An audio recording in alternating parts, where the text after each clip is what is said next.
sports. It's who we are. It's what we do. It's how we roll. It's wins and losses, highs and lows. It's effort, respect, and dedication. The High School Sports Beat. Sports. It's who we are.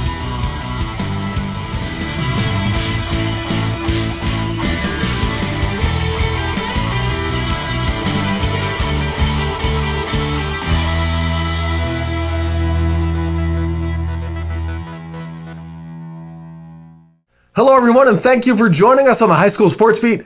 I'm Dave Yates. We continue our look at Section 5 sports with a flashback to our first season on 13 Wham from December of 2012. Here's Bill Pucko with a look at the high jump. The end result was all but predetermined. The competitors compete mostly against themselves. They are the jumpers, jumping at RIT.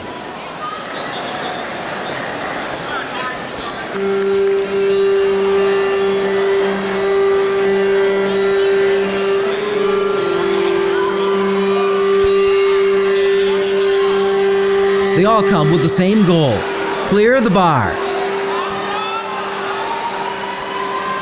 The 28 athletes competing in the high jump at the indoor track season's first meet of the year at RIT range from middle school level beginners to legitimate world class. The bar set at 4'6" to start claimed 7 victims.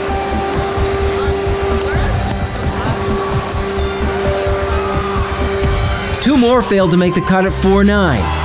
Over half the field was gone by 5 feet, including Churchville Chi-Li freshman Ryan Tasker. The first 2 times I jumped it, I only clipped my legs on it, so it's just a matter of technique more than strength. Tasker is the only boy who regularly competes in the high jump at Churchville. He practices with 3 girls.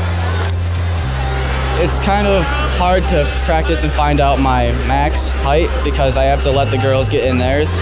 So it's just really difficult to practice sometimes.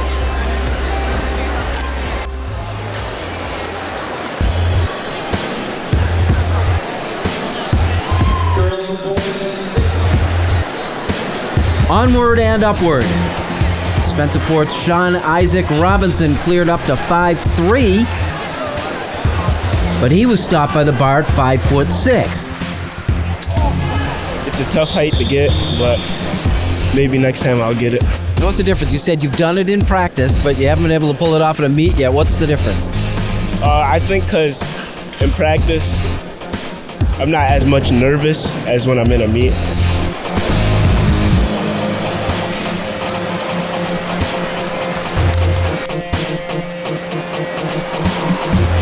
The high jump is sport measured by failure. Every competitor misses his last attempt. 4 of the final 5 jumpers were beaten by the bar at 5'10", including Rush Henrietta football star Chauncey Sissom.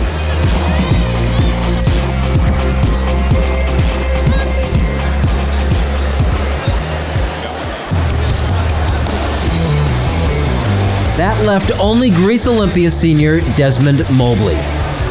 I've always been able to jump high, run fast, and all this other stuff, and track was just the sport that I picked. Mobley's dominance in the high and long jumps came at the expense of his basketball career. I was pretty decent. I just ran fast and jumped high for rebounds, and I do layups and just stuff like that. We played 21 and I almost beat him. And at that point I said, if I can almost beat you, and actually he's a fantastic basketball player. I just said, Des, I go, the ceiling in track is going to take you to anywhere you want to go in the world. He's a world-class athlete when it comes to track. He's a real good basketball player, but not world-class.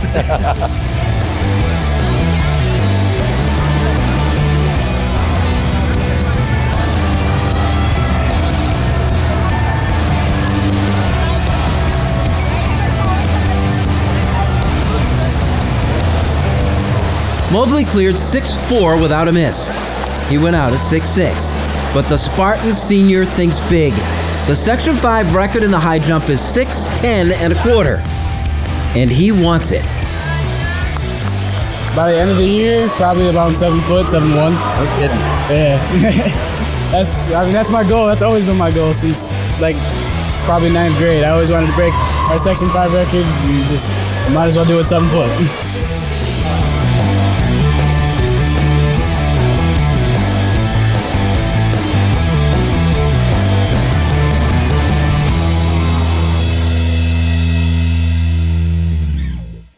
Coming up next, Matt Trabold joins us for the high school notebook. We'll have that and more when the high school sports beat continues.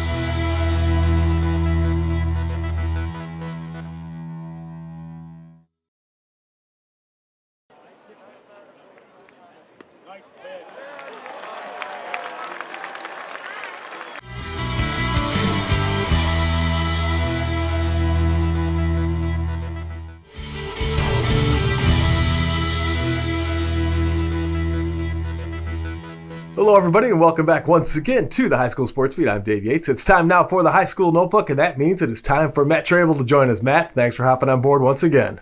Thanks for having me on.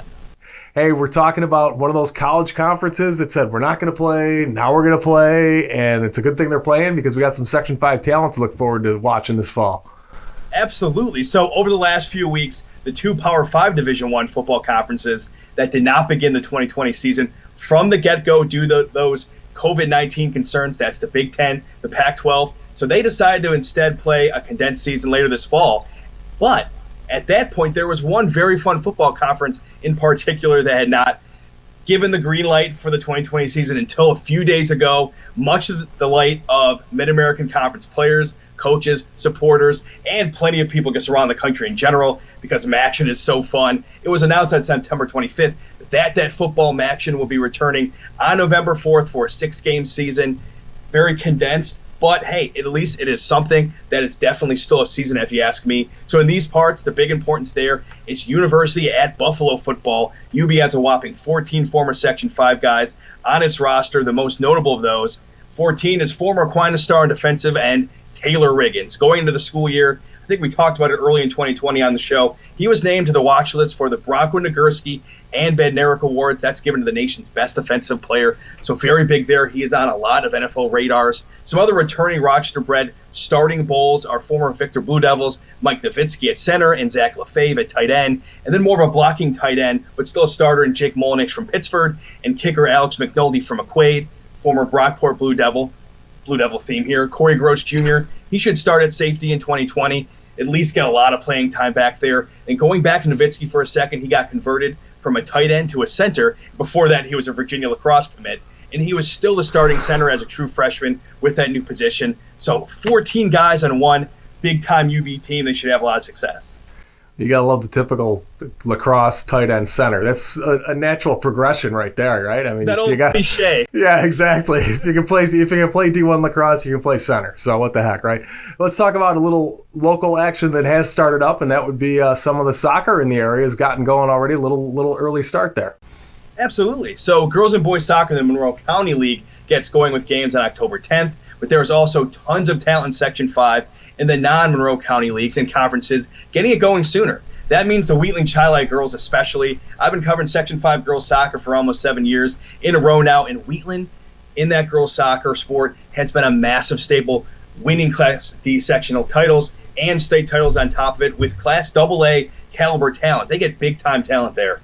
So that's really current D1 players. You're looking over the last half decade or so. Got a couple UB Bulls, Hannah and Abby Callahan, the twins, as well as a couple other big players and plenty past that. Lindsey Clark, Cassie Parker. That includes current senior captains Nia Rosado, Morgan Parker, Hannah Beldew. Rosado has been scoring handfuls and handfuls of goals for the Wildcats since she was a freshman, and that includes her achieving the school career goals record last season with goal number 109. That's a lot of goals. Gary Ward's team starts their season Tuesday, October 6th at Byron Virgin. And then with the boys soccer side of things, Saturday, October 3rd had a big game as East Rochester hosted North Rhodes Walcott. ER ended last regular season undefeated and number 1 in the state rankings for Class C. Plenty of returning talent for the Bombers as well in 2020.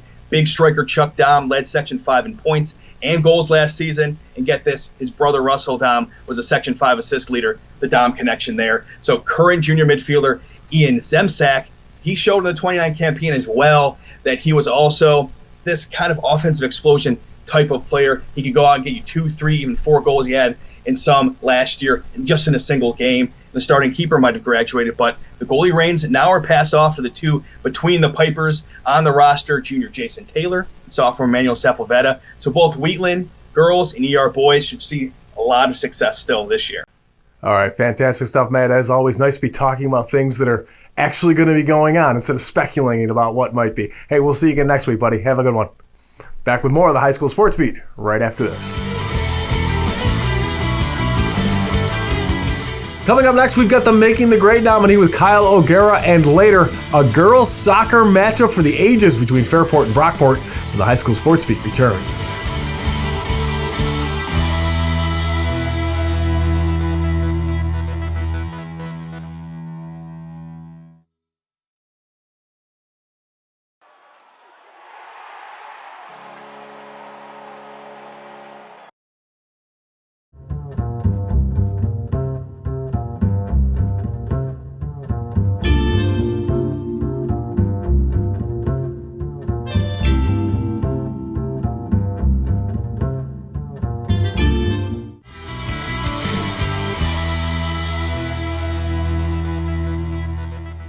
Hello everybody and welcome back to the High School Sports Beat. I'm Kyle O'Gara.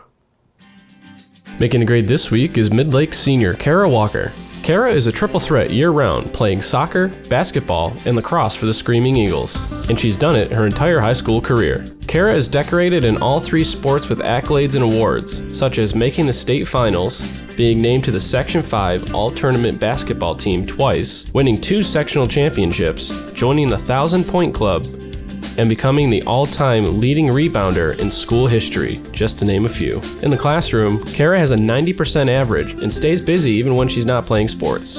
As the Ontario County Dairy Princess, Kara volunteers most of her free time to the Ontario County Youth Fair Board Dairy Barn and the Volunteer for Fun on the Farm groups. This week, Kara Walker is making the grade. If you have a student in mind for our Making the Grade segment, we want your nominations. Send them into mtg@rocksportsnow.com. Now here's Dave with the Section 5 Spotlight. Thanks, Kyle. Here are some of the athletes, teams, and coaches making news in our Section 5 Spotlight. Well, the sports season officially started with some boys golf contests last weekend. Honeoye went 1-1 with a loss to Minders and a win over Romulus. Junior Noah Cavell led the Bulldogs, shooting a 42 and a 49. Naples also won a match with Romulus. The Big Green were led by sophomore Charlie Grove, who shot a 49. James Monroe High is celebrating Hispanic Heritage Month with a TikTok Instagram challenge. Show your pride in a short video and tag Monroe High and hashtag Hispanic Heritage. For complete rules, check the James Monroe social media pages.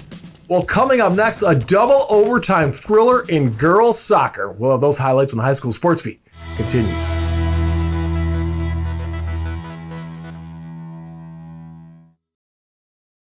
Came now to Eichel. He floated one. Score!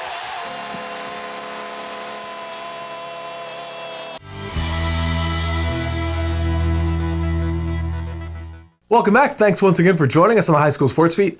I'm Dave Yates. Once again, we flash back to our 13 Wham debut season for this classic girls soccer game from October of 2012. Here's Bill Pucko. It took place under the lights and in a near constant rain in Brockport. The sport of girls soccer was the big winner.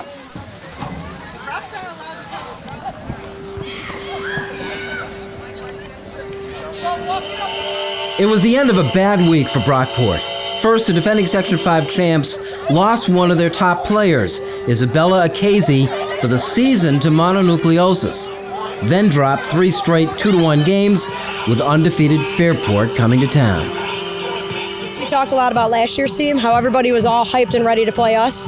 And we actually had some of the girls from last year shoot some girls some texts about how they need to be confident and they know how it feels to be the team that everybody wants to beat. And how Athena last year, when they knocked us off when we were undefeated, it was just huge for them, and they remember how awful they felt. So they were just trying to correlate that to Fairport so that the girls would understand how it feels to be the one to beat the big dogs. The Raiders were rolling, runners-up the last 2 years in the finals. The undefeated season was secondary. It hasn't been one of our goals for the year. Our goal was to, get the number 1 seed for sectionals, to win our division, and to hopefully go far into sectionals. But the win-loss is really not part of our makeup. No one could have foreseen the game we got. The first goal came 5 minutes in, and it pretty much set the tone for the night. Fairport's Haley Roxon with the corner kick to the head of Nicole Patacci.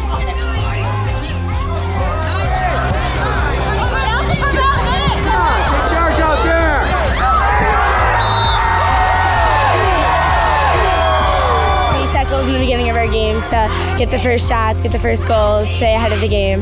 So we worked on that a lot, and that was one of our goals. It took Brockport all of a minute to respond. Senior Chelsea Stahl found herself in front of the Fairport net. Everything was slow motion. I just took a couple touches and I just looked up and just shot it, and just everything slowed down. I didn't see anything around me, and then it just went in, and I just lost control and got so excited. The teams were 1-1 to intermission. We're generating the opportunities to put the ball in the back of the net. That's good. But we're giving away some of those opportunities as well.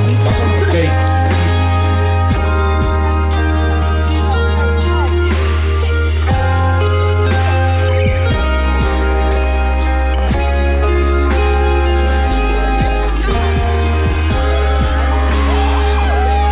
A wild second half began with the Raiders pressuring the Brockport net.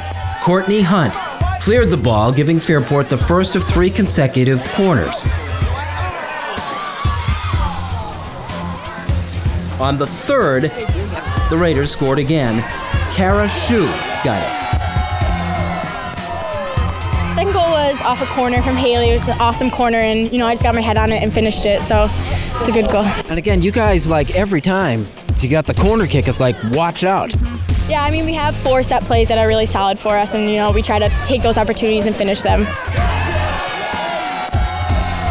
Once again, the counter-punching Blue Devils got back even inside of 5 minutes later. Emily Viscardi to Stahl to Shannon Allen to make it 2-2. Allen was heard from again. She had the corner kick, and like the perfect golf shot, drew the ball back toward the net, where it went off the keeper and in, giving Brockport its first lead of the night at 3-2.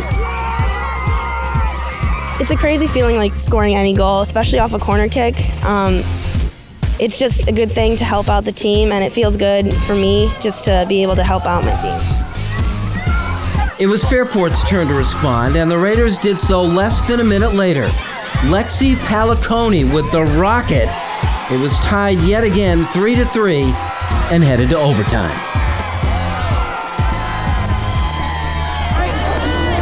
It's okay. We have never given up more than 2 goals in 2 years, okay? This is the first time we gave up 3, so you got to tip your hat to them, but you got to tip your hats to yourself for keep on coming back, okay? We stayed ahead, we got down, we came back, mark of a good team. Listen to me, you cannot let down, okay? You got to keep going.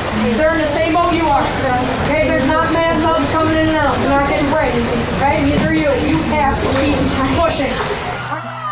In the second 10-minute extra session, Fairport on the attack, Catherine Ritzman nearly won it. Brockport's Allison Danielak with the diving save, her best of the night. I was just looking at it all the way and just making sure that I had my hands on it because I didn't know whether it was going to go in or not, and I just was focused on that and not anything else. That save set up the last of the Raiders' 17 corner kicks. Roxon with another perfect delivery. Jessica Barden put it in. The third goal of the game off a corner for the still undefeated Raiders. It felt really amazing just to put us over the edge in the last few minutes, the game winner. And Haley was definitely a big contributor to that too.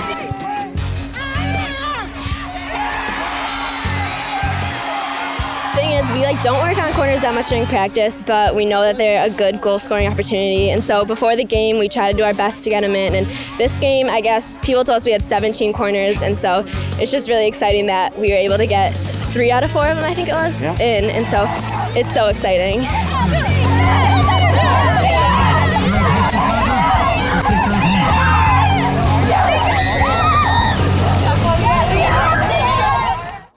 Now that the seasons are getting going, if you've got a story out there, we want to hear about it. We'd love to come and cover you. We'd like to thank the athletes, teams, and coaches in Section 5. Thanks for watching. Be safe, and we'll see you back here next week for more of the High School Sports Beat.